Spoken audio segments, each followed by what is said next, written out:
कहते हैं इन नवरात्रियों में हम जो भी काम करते हैं वह सिद्ध हो जाता है। जैसे आप अपने गुरु मंत्र का जाप रोज तो करते ही थे, पर नवरात्रियों में ज़्यादा करो।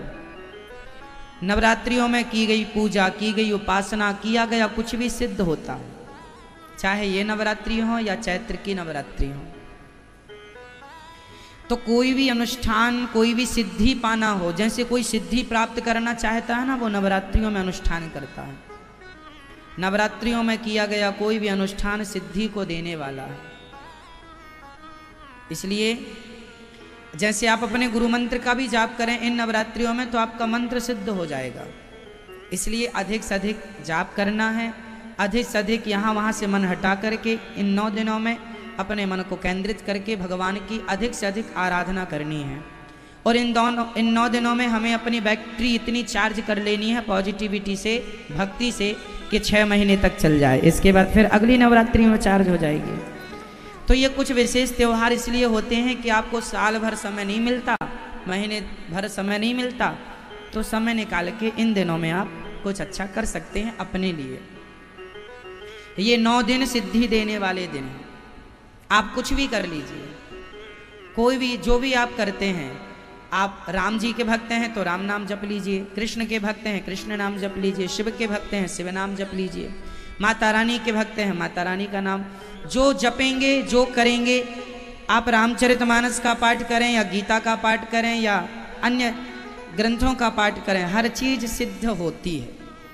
आपकी जो आस्था है जिसमें वो करिए, पर करिए। ये नवरात्रि विशेष होती है, विशेष पर्व होता है।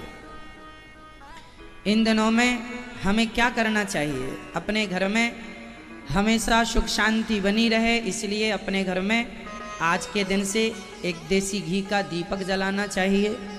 माँ भगवती को प्रणाम करना चाहिए।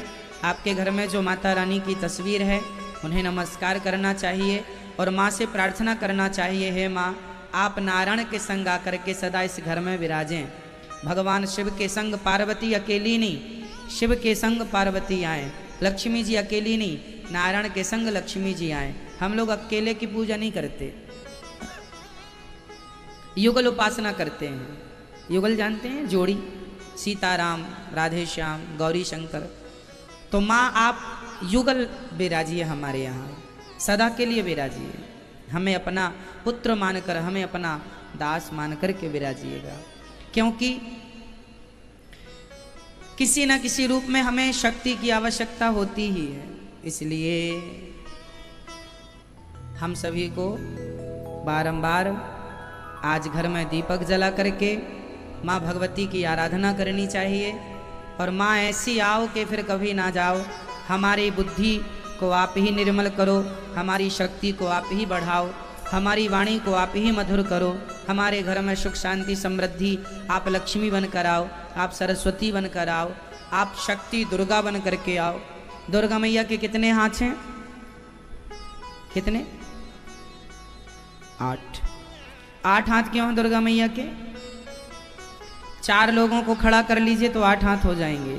मानो दुर्गा मैया कहती ये नवरात्रि हमें बहुत कुछ सिखाती है, सीखो तो। नवरात्रि ये सिखाती है कि सनातनियों तुम संगठित रहो। हम हिंदू लोग 4 भागों में बटे हुए हैं, ब्राह्मण, क्षत्रिय, वैश्य और शूद्र। ये 4 टुकड़े हैं सनातन धर्म में, 4 भागों में डिवाइड हैं लोग। माता रानी कहती है तुम चारों एक हो जाओगे जिस दिन, तो तुम्हारे हाथ हो जाएंगे 8। और जिस दिन तुम इकट्ठे हो गए तो 8 हाथ की ताकत से इतनी ताकत तुम हासिल कर लोगे कि शेर को भी तुम अपने वश में करके शेर की सवारी कर लोगे। दुर्गा जी शेर की सवारी करती हैं, इसलिए इस संगठन में ये ताकत है कि आप शेर को भी अपने अधीन कर सकते हैं। फिर ये दुनिया के लोग क्या। इसलिए ब्राह्मण, क्षत्रिय, वैश्य और शूद्र चारों को संगठित रहना चाहिए। हम सभी एक ही पिता की संतान हैं। अच्छा बताओ, ब्राह्मण के पिता कौन है? मूल में फर्स्ट ब्राह्मण के पिता, ब्राह्मण कहाँ से पैदा हुआ है? ब्राह्मण के पिता कौन? भगवान। भगवान श्रीमन नारायण कहो या भगवान ब्रह्मा जी कहो, भगवान नारायण के मुख से प्रकट हुए हैं ब्राह्मण। ब्राह्मणों से मुखमासी, भगवान नारायण के मुख से ब्राह्मण प्रकट हुआ। क्षत्रिय हुआ भुजाओं से, वैश्य हुआ है जंघाओं से, और शूद्र हुआ है चरणों से। तो बताओ चारों के पिता एक हो गए? एक हो गए? बोलो हाँ। हम चारों के पिता जब एक हैं तो फिर भेद क्यों है? हम कौन छोटा बड़ा है? सब भाई भाई की तरह रहो मिलजुल करके। बड़ा व्यक्ति अपने कर्मों से होता है। आपके कर्म अच्छे हैं, आप श्रेष्ठ विचारधारा वाले व्यक्ति हैं, तो आप किसी, चाहे आप ब्राह्मण हो, क्षत्रिय हो, वैश्य हो, शूद्र हो, आपकी विचारधारा रैदास जैसी हो तो रैदास भक्त का भी सम्मान करता है, आदर करता है। उनके भी चरणों का प्रक्षालन करके, चरण धो करके लोग चरण अमृत लेते हैं, ऐसे महापुरुषों का। तो फर्क नहीं पड़ता कि आप ब्राह्मण हैं कि क्षत्रिय हैं कि वैश्य हैं कि शूद्र हैं, आपका भाव कैसा है। व्यक्ति जन्म लेने से बड़ा नहीं होता, व्यक्ति जन्म से भी बड़ा है और कर्म से भी बड़ा हो सकता है। यदि जन्म और कर्म दोनों से श्रेष्ठ है तो क्या बात है। लेकिन व्यक्ति जन्म से श्रेष्ठ है पर कर्म से श्रेष्ठ नहीं है तो वह समाज में सम्मान नहीं पाएगा।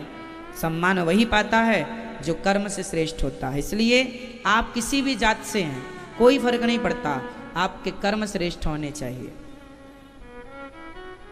क्यों जी, क्या श्रेष्ठ होनी चाहिए? कर्म। ब्राह्मण होके भी कर्म से हीन हो गया तो वो किस काम का? क्षत्रिय होकर भी वो कर्म से हीन हो गया तो किस काम का? वैश्य होकर भी कर्म से हीन हो गया, शूद्र होकर भी कर्म से हीन। इसलिए आप जहाँ हैं वहाँ रह करके कर्म युक्त बनो। ऐसा कर्म करो कि समाज आप